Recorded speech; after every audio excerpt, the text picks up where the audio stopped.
자, 이어서 하나님의 말씀 함께 보도록 하겠습니다. 오늘 우리 찾을 말씀은 시편 57편 1절에서 11절까지 말씀입니다. 시편 57편 1절에서 11절까지 말씀입니다. 다 같이 우리 한 절씩 교독하도록 하겠습니다. 하나님이여 내게 은혜를 베푸소서, 내게 은혜를 베푸소서. 내 영혼이 주께로 피하되 주의 날개 그늘 아래에서 이 재앙들이 지나가기까지 피하리이다.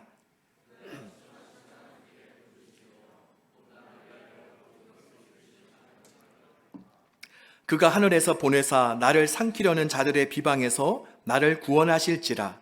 하나님이 그의 인자와 진리를 보내시리로다.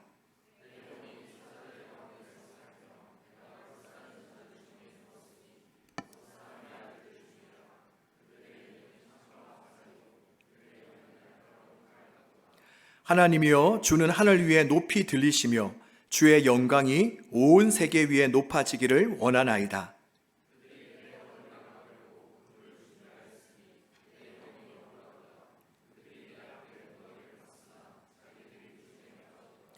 하나님이여 내 마음이 확정되었고 내 마음이 확정되었사오니 내가 노래하고 내가 찬송하리이다.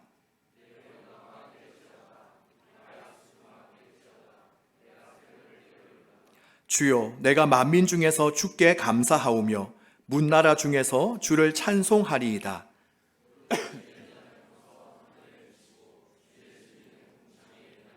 함께 읽습니다. 하나님이여 주는 하늘 위에 높이 들리시며 주의 영광이 온 세계 위에 높아지기를 원하나이다. 아멘. 카일 아이들먼이라는 목사님이 쓴 나의 끝 예수의 시작이라는 책 앞부분을 보면 이런 이야기가 나옵니다. 이 목사님은 18개월 된 아들을 먼저 세상에 떠나보낸 한 남성으로부터 전화가 왔다는 소식을 나중에 듣고 그를 위로하기 위해서 전화를 합니다. 그런데 목사님은 그 전화를 통해 남성으로부터 아주 충격적인 소식 하나를 듣게 됩니다. 그것은 바로 그 아이가 죽게 된 것이 실수로 그 아버지가 차로 후진을 하다가 쳤기 때문이라는 것입니다. 바로 아들이 집 밖에 나온 줄 모르고 운전을 하다가 그만 아이가 차에 치이게 된 것입니다. 안 그래도 전화를 걸기 전에 무척이나 마음이 무거웠었는데 이 이야기를 직접 아버지로부터 전해 듣고 나자 목사님은 더 이상 할 말을 잃어버리고 말았습니다. 그리고 어느 정도의 어색한 시간이 흘렀을까 이 목사님은 자신도 모르게 지금 이 상황과 맞지 않는 질문을 하나 던졌습니다. 그것은 그 아버지에게 혹시 제게 더 특별히 하고 싶은 말씀이 있으신가요? 라는 질문을 던졌습니다. 물론 이 질문이 지금 이 상황에 맞지 않는 질문이라고 목사님도 생각했지만 뭔가 사고가 일어난 지 몇 주가 지나 전화를 한 데에는 그만한 이유가 있을 거라고 판단했기 때문입니다. 그런데 아니나 다를까 이 남성은 조심스럽게 말문을 열었습니다. 그리고 이야기를 하는 것이 그 일이 있고 나서 얼마 지나지 않아 그는 정말로 예수님을 새롭게 발견하게 되었다는 것입니다. 이전까지만 해도 그저 의무감 때문에 어쩔 수 없이 가끔씩 예배당에 얼굴을 내비쳤었는데 그 처참한 일을 겪고 나서 바로 모든 것을 잃을 것 같은 그 순간을 통해 절실한 심정으로 하나님께 달려가게 됐다는 것입니다. 그리고 그 남성과 전화를 끊고 나서 이 목사님은 문득 이것이 매우 궁금해졌습니다. 이처럼 놀라운 아이러니한 일을 겪은 사람들이 얼마나 될까? 그래서 곧바로 목사님은 페이스북을 열어서 다음과 같은 글을 올렸습니다. 뭐뭐 할 때 예수님의 실제를 만났다. 그랬더니 수백 개의 글이 삽시간 만에 올라왔습니다. 그 중에는 추상적인 글도 있었습니다. 예를 들면 더는 어찌할 도리가 없을 때 예수님의 실제를 만났다. 내가 얼마나 약한 존재인지를 절실히 깨달을 때 예수님의 실제를 만났다. 그런데 그 다음 글들은 매우 구체적이었습니다. 내가 말기암으로 몇 개월밖에 살지 못한다는 청정병력 같은 통보를 받았을 때 나는 예수님의 실제를 만났다. 남편이 다른 여자와 바람나서 집을 나갔을 때 나는 예수님의 실제를 만났다.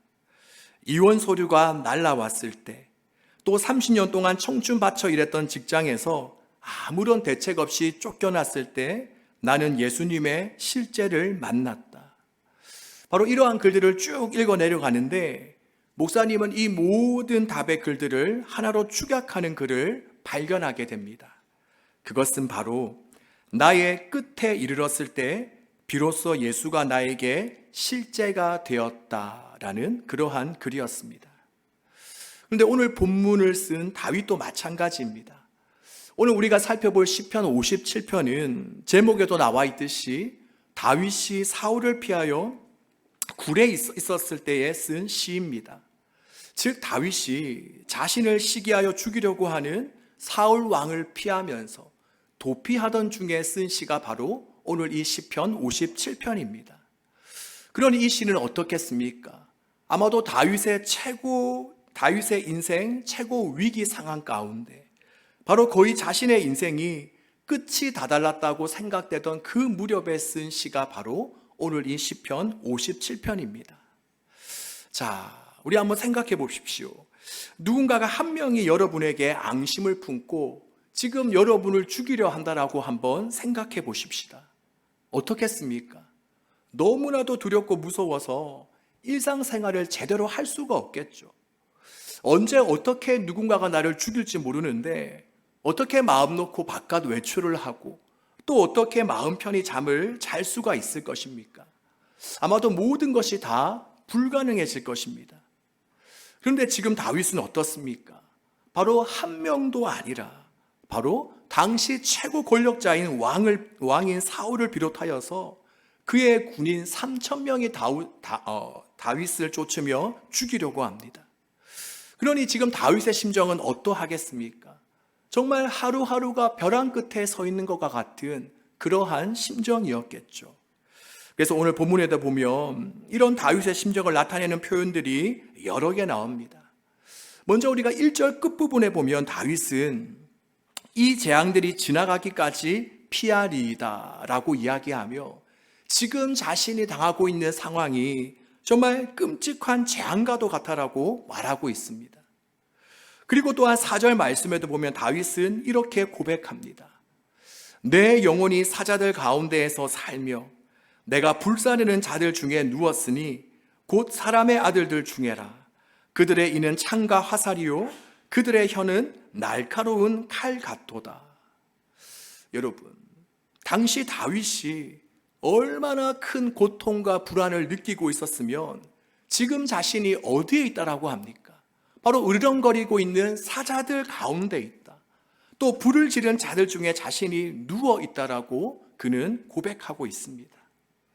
그리고 오늘 우리가 하나 더 본문을 살펴보면 오늘 본문을 보면 유독 하나님께 은혜를 베풀어 달라는 요청이 참 많이 나옵니다. 우리가 1절에도 보면 다윗은 반복해서 하나님이여 내게 은혜를 베푸소서, 내게 은혜를 베푸소서라고 말씀하고 있죠. 바로 이러한 표현들이 말해주는 것은 무엇이냐? 그만큼 지금 다윗이 두렵고 힘든 상황 가운데 있었다는 것입니다. 자, 그렇다면 여러분, 이러한 상황 속에서 다윗은 어떻게 합니까? 그는 어떤 선택과 결정을 내리죠? 바로 다윗은 하나님을 자신의 피난처로 삼아 하나님께로 피합니다. 이처럼 다윗은 우리와 똑같이 이러한 고난을 당하고 있지만 어쩌면 그 고난에 대한 반응, 대처 방법은 다르죠. 바로 다윗은 하나님을 피난처 삼아 하나님께로 피하는 쪽으로 그는 택하고 있습니다.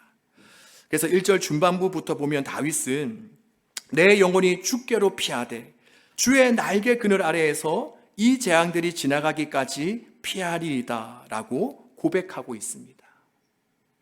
그런데 사실 다윗은 바로 이러한 사울의 핍박을 피하기 위해서 이미 이곳저곳을 다 다녀보았습니다. 사무엘상 21장에 보면 다윗은 사울의 추격을 피하기 위해 어디까지 갑니까? 바로 블레셋까지 피신을 갑니다. 왜냐? 자신이 블레셋으로 가면 블레셋은 다른 나라이니까 바로 이스라엘의 왕이었던 사울이 더 이상 자신을 쫓아오지 못할 것이라고 생각했기 때문입니다. 자, 그런데 여러분, 다윗이 블레셋으로 도망갔지만 어떤 일이 일어납니까? 블레셋은 안전했습니까? 그것은 확실한 안전지대, 피난처였습니까? 그렇지 못했습니다. 그곳으로 가자 이번에는 블레셋 가드 왕 아기스의 신하들이 왕을 부추깁니다. 왕이시여, 지금 저자가 누구인지 모르십니까? 바로 저자는 사울이 죽인 자는 천천히요, 다윗이 죽인 자는 만만이다라고 노래하는 그 주인공인 다윗입니다. 그러니 저자를 가만히 두어서는 안 됩니다. 어쩌면 저자는 지금 우리를 속이고 우리나라를 염탐하기 위해 왔는지도 모릅니다. 그러니 어서 당장 저자를 잡아 죽여야 됩니다라고 말씀합니다. 이처럼 다윗은 자신이 사울을 피해 그 사울이 자신을 쫓아올 수 없는 블레셋 땅으로 망명하면 이제는 좀 괜찮겠지, 안전하겠지라고 생각했는데 결국은 어떻습니까? 그는 그곳에서 또 다른 어려움을 겪게 됩니다. 이것은 우리도 마찬가지죠. 내가 다른 직장으로 이동하면 괜찮겠지 하고 옮겨보면 어떻습니까? 또 다른 어려움이 있습니다. 또 이제 이런 남자는 안 만나야겠다, 이런 여자는 안 만나야겠다 하고 다른 유형의 사람을 만나보면 어떻게 되죠? 네, 만나본 적 없나요? 네, 더한 놈을 만나게 되죠. 네, 여전히 나랑 맞지 않고 부딪히는 부분들이 많이 있습니다. 바로 그렇다면 이러한 경험을 통해 다윗이 얻게 된 교훈은 무엇이냐? 이 세상에는 나를 완벽하게 지켜주고 보호해주는 곳이 아무데도 없구나. 그 어느 것도 완벽하지 않구나. 바로 하나님의 품속만이 가장 안전하며 하나님만이 나의 유일한 피난처요, 나의 안전지대가 되시는구나 라는 것을 깨닫게 된 것입니다. 이것을 우리도 동일합니다. 많은 사람들이 내일을 알 수 없는 두려움 속에서 안정적인 미래를 보장받고자 제각기 본인들이 중요하다고 여기는 것들을 피난처로 삼아 살아갑니다. 어떤 이들은 안정적인 직업을, 또 어떤 이들은 저축이나 투자를, 그리고 또 어떤 이들은 미래 사회에 필요한 여러 가지 기술과 자격증을 자신의 피난처로 여기며 살아갑니다. 그런데 여러분, 진정 그런 것들이 우리를 지켜주겠습니까? 우리의 안전을 보장해 주겠습니까? 물론 우리가 나중을 위해 열심히 공부하고 미래를 위해 준비하는 것은 정말 필요하죠. 그것 자체를 부인하며 부정하는 것은 아닙니다. 근데 중요한 것은 무엇이냐? 바로 이러한 것들이 결코 우리의 영혼과 안전과 생명을 지켜줄 수 없다. 결코 그것들은 우리의 영원한 피난처요, 안전지대가 될 수 없다는 것입니다. 그러니 우리는 이것만 소유하면, 이것만 가지면, 저 자리까지만 올라가면 나는 평안할 거야, 안정적일 거야, 괜찮아질 거야, 이러한 말에 우리는 속아 넘어가서는 안 되는 것입니다. 그렇다면 우리의 영원한 피난처는 무엇입니까? 우리를 영원토록 안전하게 지켜주시는 분은 누구이시죠? 네, 우리 혜민이가 대답을 하는 것 같은데, 혜민아 누구라고? 예수님. 네, 그래요. 바로 우리 하나님이십니다. 바로 주님만이 어미새가 자신의 그 날개로 새끼들을 품어서 보호해 주듯이 바로 하나님만이 저와 여러분을 안전하게 지켜줄 수가 있는 것입니다. 그러기에 바라기는 저와 여러분, 우리 모두 또한 하나님을 나의 유일한 피난처, 하나님을 나의 유일한 안전지대로 삼아 살아가시기를 바랍니다. 그래서 어려운 일, 힘든 일, 도저히 내가 감당할 수 없는 어떠한 일들을 겪게 되거든 우리가 다른 곳으로 피하는 것이 아니라 바로 하나님께로 피하며 하나님 앞에 엎드릴 수 있기를 간절히 소망합니다. 그리고 이어서 우리가 생각해 볼 것은, 그렇다면 왜 다윗은 이처럼 다른 것이 아니라 하나님을 자신의 유일한 피난처로 여겼을까 하는 것입니다. 오늘 본문에서 다윗이 숨어 있는 굴을 많은 학자들은 이야기하기를 아마도 이 굴은 엔게디 굴이었을 것이다 라고 보고 있는데, 이 엔게디 굴은 어떤 곳이냐?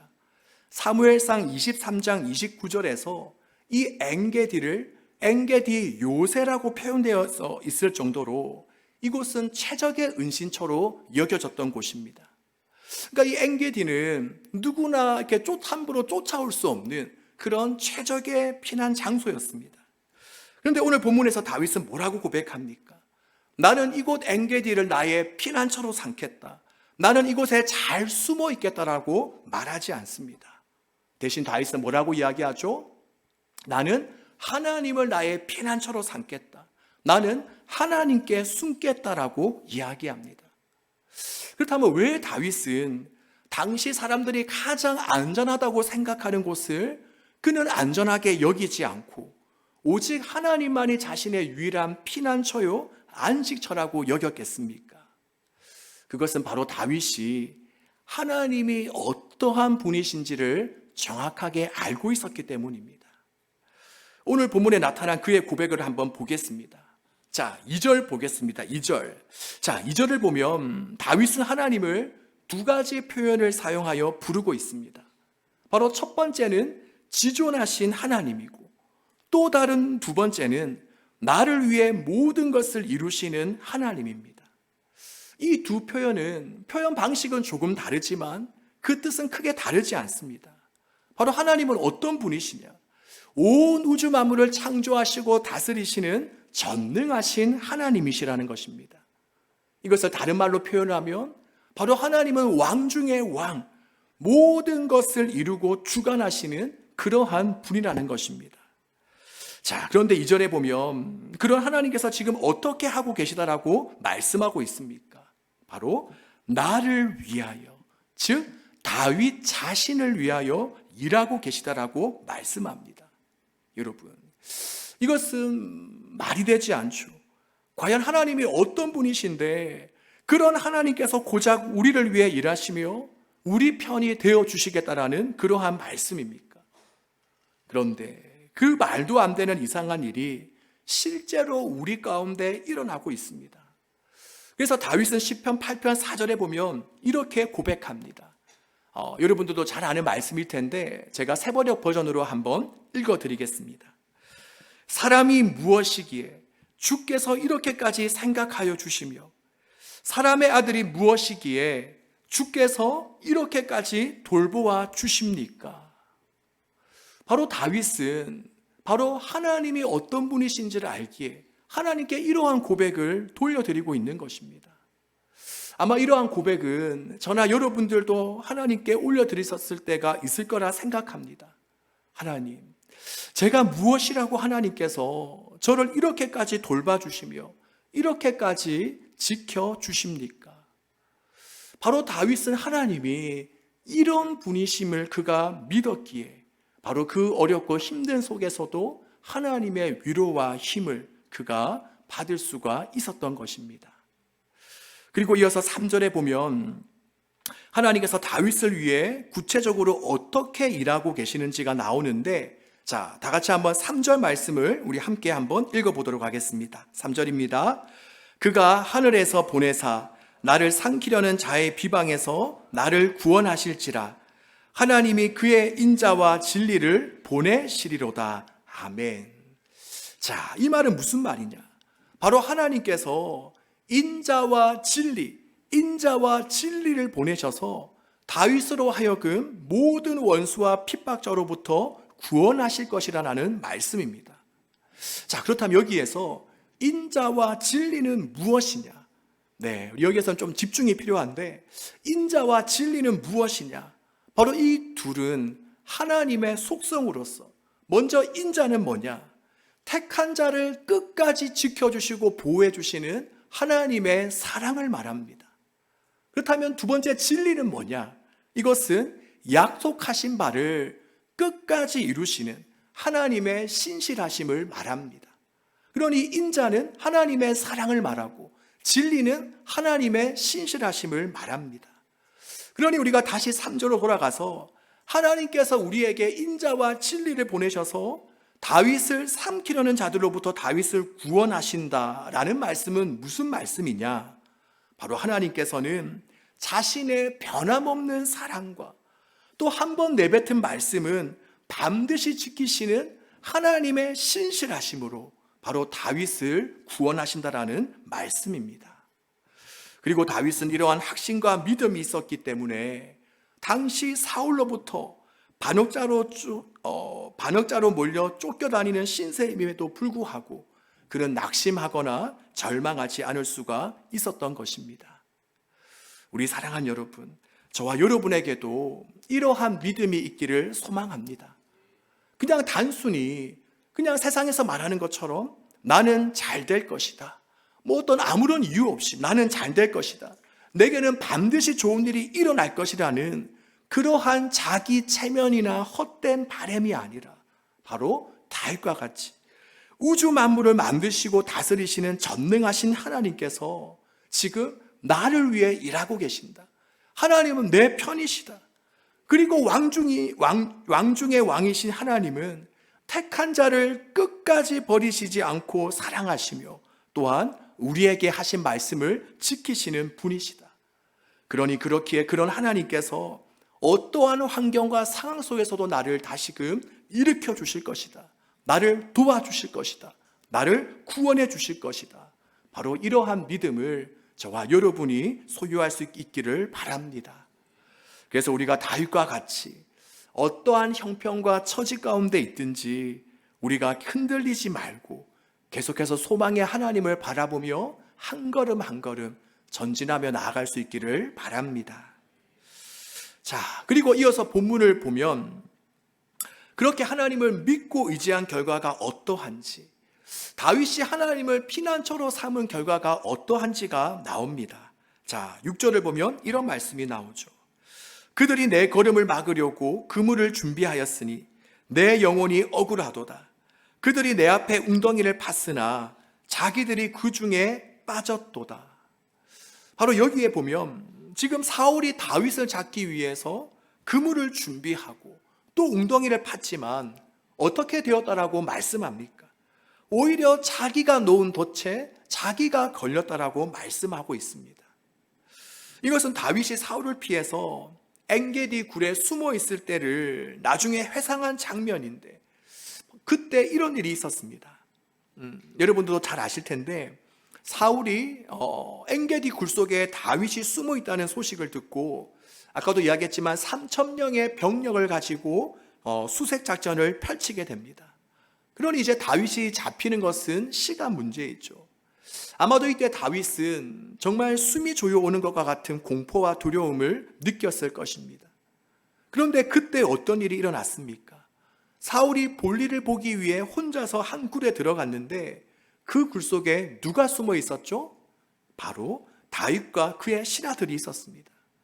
그러니 그때 다윗이 원수를 갚으려고 했거나 아니면 다윗이 사울을 지금 당장 죽이자라는 신하들을 말리지 않았다면 아마도 사울은 다윗이나 그의 신하들에 의해서 한 칼에 그의 목이 잘리고 말았을 것입니다.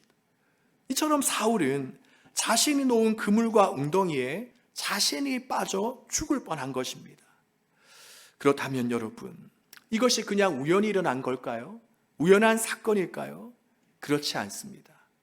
바로 다윗이 하나님을 자신의 피난처로 삼아 하나님께 숨자, 하나님께서 그런 다윗을 보시고 지켜주시며 다윗의 원수들로 하여금 자신들이 놓은 덫에 자신들이 걸리도록 하신 것입니다.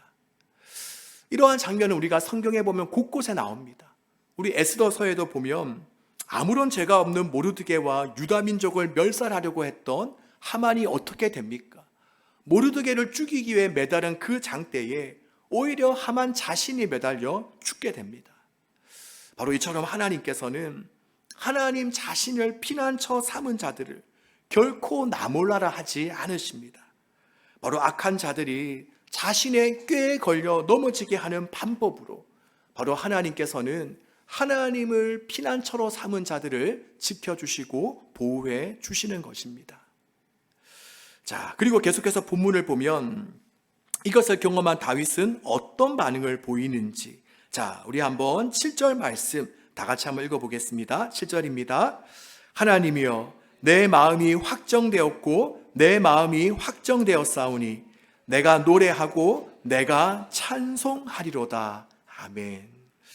이처럼 다윗은 하나님의 놀라운 보호하심과 도우심을 경험하고 나자 다윗은 하나님께 감사와 찬양의 노래를 올려드립니다. 여러분, 우리가 조금 전에도 이 찬양을 불렀지만 이 노래는 아무나 할 수 있는 노래가 아닙니다. 바로 이 노래는 정말 기나긴 어둠의 터널 속에서 다른 것이 아니라 하나님을 피난처로 삼아서 하나님께 피했던 자들이, 그리고 그러면서 하나님의 도움과 보호하심 속에서 다시금 광명의 빛 가운데로 나아온 이러한 경험이 있는 자들만이 부를 수 있는 노래입니다. 바로 그러한 자들만이 정말 하나님을 향한 강한 확신과 그리고 확정된 믿음을 가지고 하나님, 내 마음이 확정되고 확정되었사오니 내가 하나님을 노래하고 찬송하겠습니다 라고 고백할 수 있는 것입니다. 우리 사랑하는 여러분, 바라기는 우리 또한 이러한 노래와 찬양을 우리 하나님께 올려드릴 수 있기를 소망합니다. 인생의 고난과 위기는 어느 누구에게나 찾아옵니다. 이것은 왕이 될 다윗이나 또 아주 평범한 삶을 살아가고 있는 우리 또한 마찬가지입니다. 하지만 그렇다고 모두가 다 고난과 위기 앞에서 동일하게 반응하는 것은 아닙니다. 모두가 방금 전 이 노래와 찬양을 부를 수 있는 것은 아닙니다. 바로 앞에서도 이야기했듯이 자신의 인생의 위기 가운데 하나님을 피난처로 삼아 하나님의 도우심과 함께하심을 경험한 자들만이 고백할 수 있는 것입니다. 바라기는 우리 모두들 또한 절망적이고 두려운 상황 속에서 때로는 우리의 인생의 끝처럼 여겨지는 그 순간에서 하나님을 피난처 삼아 하나님께로 피할 수 있기를 소망합니다. 그래서 우리도 다윗과 같이 또 설교 앞부분에서 말씀드린 나의 끝에서 예수님이 실제가 되었다고 고백하는 사람들과 같이 하나님의 도우심과 능력을 경험하며 확정된 믿음과 단호한 확신을 가지고 하나님께 감사와 찬양과 영광의 노래를 올려드릴 수 있기를 주님의 이름으로 축복합니다.